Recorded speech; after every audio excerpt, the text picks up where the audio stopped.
Muy buenos días. No era una inventada. La sentencia del caso Mascarillas es la condena al sanchismo. La organización criminal estaba en el Consejo de Ministros, a la derecha del padre.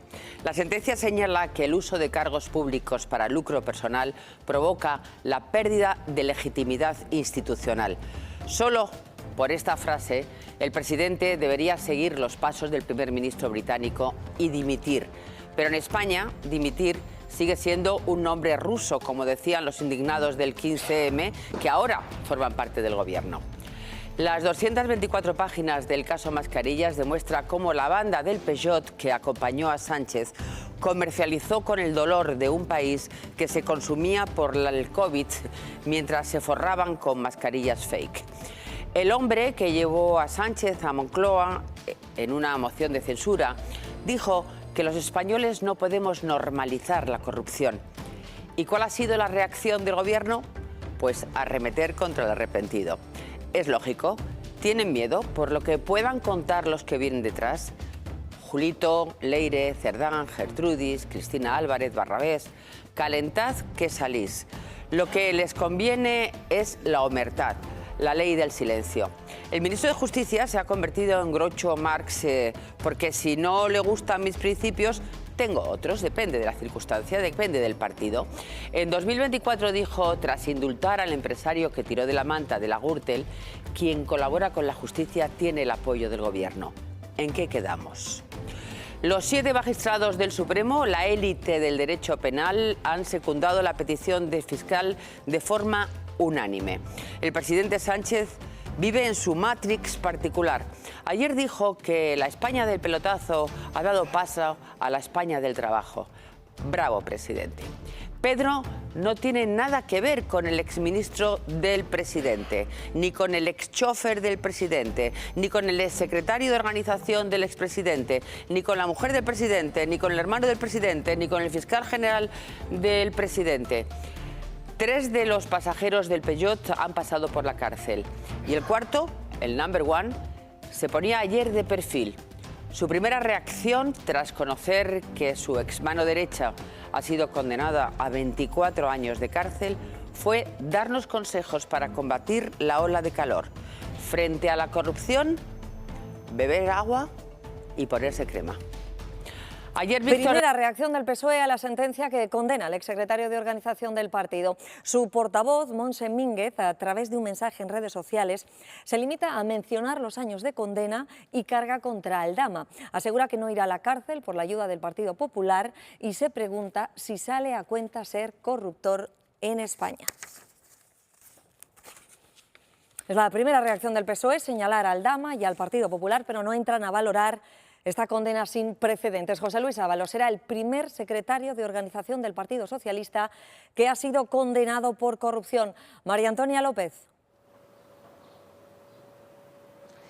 Sí, desde que estalló el caso de las mascarillas, desde aquí, desde la sede de Ferraz del Partido Socialista, siempre han defendido su actuación. De hecho, dicen que ni siquiera estaba imputado José Luis Ábalos cuando adoptaron medidas, lo apartaron del Grupo Parlamentario Socialista y le exigieron su acta de diputado, que Ábalos se negó a entregar, pasando de esta manera al Grupo Mixto, y ahí permaneció hasta que el pasado mes de enero, una vez que había agotado todos los recursos ante los tribunales, decidió abandonar su acta de diputado. Hoy aquí en Ferraz no había programada reunión de la Ejecutiva, por tanto no había rueda de prensa y de momento solo ese mensaje en las redes sociales de su portavoz, Montse Mínguez, que ella es partidaria de quien la haga, la pague, y ha querido poner el foco, como hemos visto, en la diferencia de penas para Ábalos y Koldo y para Víctor de Aldama. De momento veremos si a lo largo del día hay algún comunicado oficial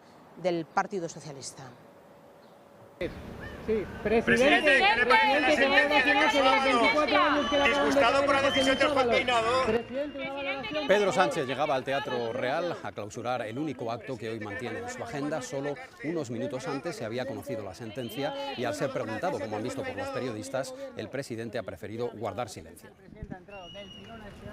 El presidente del Gobierno estaba clausurando una conferencia sobre el impacto que el plan de recuperación ha supuesto para la economía española. Era el primer acto de Pedro Sánchez tras el auto del juez Peinado, donde habría juicio oral a su mujer. Ha mostrado un gesto sonriente en todo momento y ha eludido cualquier mención a los casos de corrupción a su entorno más inmediato, uno de ellos con condena ya de cárcel para su más cercano colaborador, Manuel Muinelo. Sin ninguna referencia del presidente del Gobierno, como acabáis de comprobar ante las preguntas de los periodistas a su llegada sobre cuando le hemos pedido una valoración de la sentencia condenatoria a José Luis Ábalos y Koldo García, también a las decisiones del juez Peinado, y ninguna tampoco referencia en su intervención de más de 20 minutos aquí en su acto en el Teatro Real sobre el plan de recuperación y los fondos europeos. Ya el entorno del presidente nos había advertido que este no era el foro adecuado para hacer una valoración de este tipo, pero tampoco fuentes del Ejecutivo han entrado a valorar hasta el momento este fallo del Tribunal Supremo. Parece que la consigna de la Moncloa en estas primeras horas es guardar silencio, como lo han guardado la decena de ministros que han acompañado a Sánchez en este acto. A todos les hemos preguntado a la finalización del mismo y tan solo Óscar Puente ha hecho referencia a que ya había expresado su opinión a través de redes sociales, contando lo que a su juicio pensaría cualquier español que tenga ojos en la cara al leer esta sentencia. Si yo soy del cuando quiero hablar me paro y os hablo. Pues respetad que en este caso ya he dicho lo que tenía que decir, lo he dicho por escrito. Por cierto, lo que diría cualquiera que tenga ojos en la cara. ¿Le parece desproporcionada la condena? Como a cualquiera que tenga ojos en la cara, como a cualquiera, ni más ni menos. El ministro se refería a estas palabras que ha escrito. En una publicación en la red social X ha criticado que en la sentencia Víctor de Aldama no vaya a entrar en prisión. Puente insiste en que si se cometen delitos y luego se colabora, el perdón se abrirá paso. Dice que es una sentencia aleccionadora en este sentido. Durante la instrucción del caso Mascarillas y a medida que el comisionista Víctor de Aldama iba aportando pruebas contra Ábalos y las actuaciones irregulares en el Gobierno y en el entorno de Sánchez, el presidente aportaba una de las frases que ha quedado grabada en todo este asunto. Calificaba de inventada de Aldama lo que ahora ha ratificado el Supremo a través de una sentencia unánime de todos sus jueces. A ver, o sea, menuda inventada. O sea, poco menos que yo... en fin, estaba esperando a que llegara este señor al mitin para poder hacer el mitin. Es que, de verdad, es que, insisto, es la prueba de que la estrategia de defensa de este personaje es la mentira. Ramón, ¿qué tal? Buenos días. Buenos días, Ana, ¿cómo estás? Un placer. Oye, ¿esto os lo esperabais en el mejor de los sueños? Pues la verdad es que hasta el último minuto, Ana, voy a serte sincero, estábamos, bueno, pues ante todo atentos, ¿no?, por lo que pudiera surgir, ¿no? Pero ha sido una gran sorpresa en el buen sentido de la palabra. Y sobre todo porque el tribunal lo que sí hace es avalar también el hecho de que gracias a Víctor de Aldama, bueno, pues hay algunas causas que están viendo la luz, que es importante por su testimonio. Yo creo que aparte de sentar jurisprudencia, lo que sí hace este fallo es tratar de inocular la posibilidad de que el beneficio que se pueda obtener desde el punto de vista de colaborar con la justicia sea expuesto y sea beneficioso para cualquiera que lo haga. Ramón, ¿hay algún pacto con Fiscalía Anticorrupción a cambio de más información de otros temas? No. Es decir, ahí yo creo que un compromiso por parte del señor de Aldama con los estamentos judiciales para colaborar en todos los sentidos. Y creo que además, como bien dice, habéis dado un extracto de la entrevista de ayer de Horizonte, sí. Él dice claramente cuál es su posición a la hora de tratar este asunto, porque va a ser determinante si tiene que testificar o tiene que hacer cualquier tipo de mención sobre los hechos que se puedan investigar. Claro, ayer me llamaba la atención cuando lo escuchaba en esa entrevista, que decía algo así como, me llama la atención, decía Aldama, que tanto Ábalos como Koldo no hayan cantado. Bueno, yo creo que hay una cuestión muy clara. Si ves un poco el proceso desde sus inicios, que eres conocedora de tribunales, tú sabes que hubo un cambio de diferentes letrados, incluso es más, uno que sí estuvo muy acertado desde el punto de vista de la óptica judicial, como fue Aníbal. Él le recomendó que dejase su aforamiento con el hecho de poder, bueno, pues darle una disponibilidad a que esto pasara no del Tribunal Supremo sino a la Audiencia Nacional, cosa que no hizo evidentemente pues por razones que alegara a nivel personal el propio señor Ábalos. Pero lo que sí sabemos es que evidentemente ellos han sido, a lo largo de todo el trayecto judicial, han sido víctimas de su propia inoperancia y sobre todo de colaboración con la justicia. Yo creo que les hubiese resultado mucho más plausible el hecho de poder ser claramente, bueno, pues correspondientes con el apartado de las investigaciones, habiendo facilitado mucha más información. Creo que las lealtades en este caso de cintura para abajo son tristes porque el que está arriba del todo no lo hace, por lo cual creo que es una cuestión de reflexión y que las futuras causas se tendrán que tener en cuenta.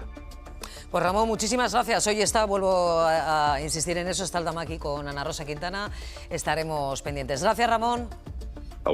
Vamos a saludar a Roberto García, que también es magistrado, es juez. Le agradezco mucho que me atienda a estas horas de la noche, señor García. Vamos a ver, acaba de oír, como todos, a la ministra. Acaba de oír usted también a la ministra, diciendo que el juez Peinado, pues poco menos que es un inútil, un conspirador, un prevarico, yo que sé, un montón de barbaridades, pero su compañero Villegas hace un ratito ha dicho, es que esto nos lanza un mensaje a todos muy inquietantes que nos deja en una situación de inseguridad aliados con el Poder Judicial, que ha sido un poco tal. ¿Usted también se siente así o le resbala un poco lo que digan? Hombre, yo sí que puedo afirmar que en mi trabajo diario y a la hora de enfrentarme a mis casos voy a actuar como he actuado hasta ahora. Pero tengo que compartir plenamente el fondo de las reflexiones de mi compañero Jesús. También debo decir una cosa, y lo quería decir, porque esto no se trata de debatir si lo que ha dicho el juez Peinado está bien o está mal. Y por eso yo y la asociación a la que represento, Foro Judicial Independiente, no quiero hacer mías las manifestaciones o la frase tan polémica del juez Peinado que ha dado lugar a todo este caos. No se trata de eso, no se trata de salir a defender al juez Peinado porque tenga razón en su auto. El problema es que el Consejo ha hecho cosas que no debe hacer, porque se ha inmiscuido directamente en el contenido de una resolución. No es una falta de respeto que el juez haya hecho en un momento dado en su condición de juez, no, es entrar en un razonamiento jurídico, acertado o no, pero es un razonamiento jurídico en el que basa un pronunciamiento. Y aquí, como creo que ya se ha avanzado en la mesa, el único que puede interferir en esto y debatir si esto se ha hecho bien o se ha hecho mal es el órgano que haya de conocer el recurso contra esa resolución y nada más. Y el Consejo General del Poder Judicial, que no es un órgano judicial, que hay que dejarlo muy claro, no es un órgano judicial, no puede hacer esto. Y el espectáculo que se ha montado y que hemos visto, especialmente en el día de ayer, convocando de urgencia una reunión para debatir este tema, pues me parece muy poco edificante. Y sobre todo cuando viene dado por una queja lanzada desde el representante del poder político, desde un representante del poder ejecutivo, y dando por lo tanto esta imagen de seguimiento de las directrices dadas desde otro poder. Y es que, reitero, el Consejo General del Poder Judicial no es un órgano judicial, es un órgano político que se nombra como se nombra mediante un proceso que nosotros en Foro Judicial Independiente siempre hemos denunciado, que ya denunciamos cuando se renovó, que esto se estaba haciendo como se había hecho siempre, que era un pacto entre partidos. Los vocales del Consejo están designados por partidos y ahora se traslada a la ciudadanía que directamente siguen sus postulados. Y una pregunta más, señoría, y no le quito ya tiempo de sueño. Usted, es que se le pregunto a todos los jueces fiscales que afortunadamente pasan por esta casa, que son muchos. ¿A usted esto le hace temblar las piernas? ¿Tiene miedo o no le afecta?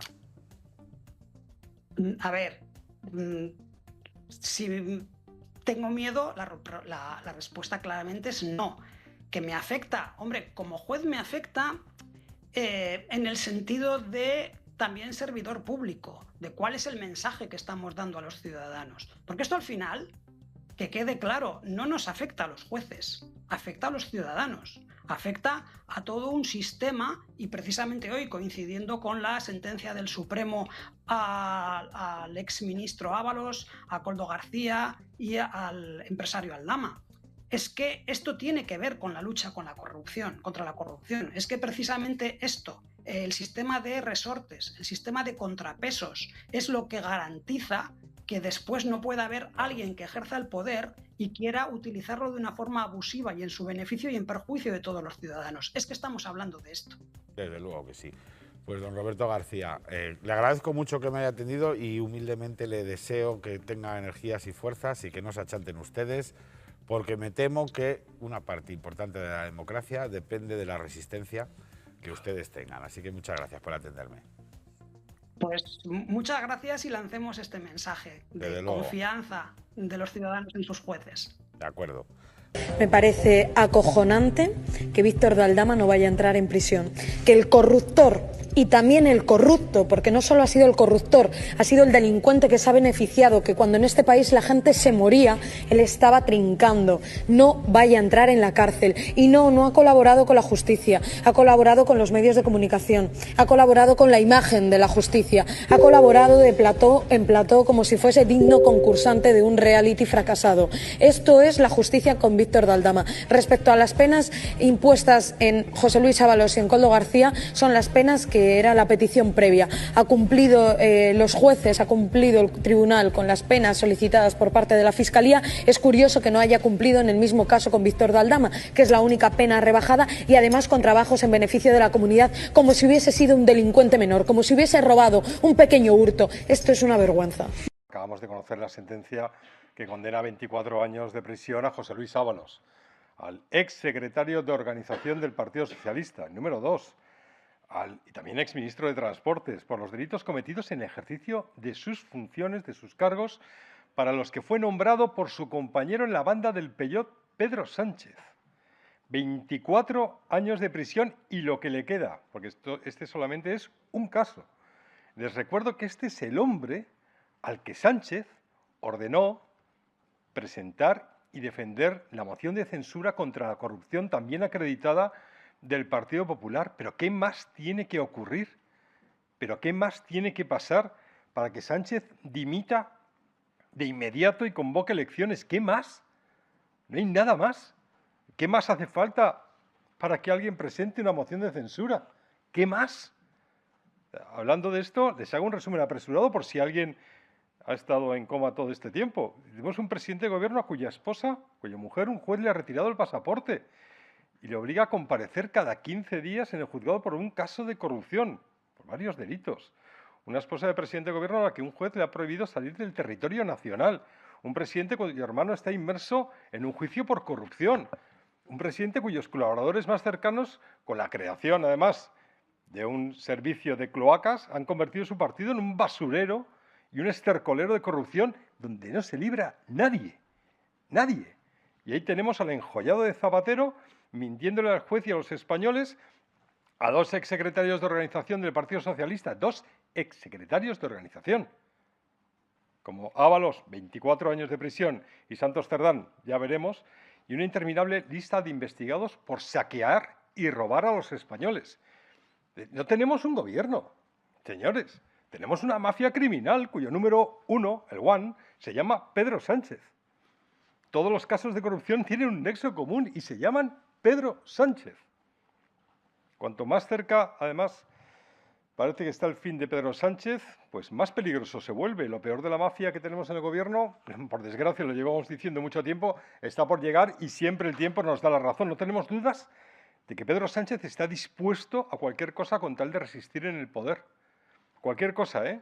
Dispuesto a señalar a jueces, a abrir cloacas, a atacar a la policía, a guardias civiles, a partidos, ese asalto que al Poder Judicial, a cualquiera, realmente cualquiera que suponga una amenaza para sus corruptelas. Que no son corruptelas, que son corrupciones de una enorme gravedad. Y, por supuesto, no tenemos dudas de que tampoco va a tener problemas en tratar de robar unas elecciones cuando éstas se celebren. Ya lo estamos viendo con esa alteración del proceso electoral, con estas nacionalizaciones masivas, regularizaciones que luego acabarán en nacionalizaciones, con esa mal llamada ley de nietos, cualquier cosa, cualquiera, que sirva para mantenerse en el poder. ¿Qué más tiene que pasar para que alguien haga lo que tiene que hacer? ¿Qué más? Sánchez, dimitir, desde luego. Lo que no sabe Pedro Sánchez, desde luego, o parece que ignora, es que enfrente ya no tiene un partido tibio, solamente un partido tibio que se pone de perfil cuando dice que no es su estilo perseguir la corrupción. Enfrente nos tiene a nosotros. Tiene a Vox. Tiene un partido que tiene mucha experiencia en encarcelar a corruptos y a golpistas y lo vamos a volver a hacer. Vamos a perseguir hasta el final a todos los corruptos, a todos los ladrones y a todos los canallas que desde el Partido Socialista están robando el futuro, la prosperidad y la libertad a los españoles. Lo peor de Pedro Sánchez, lo he dicho, está por venir, pero también es verdad que lo mejor de España está por llegar.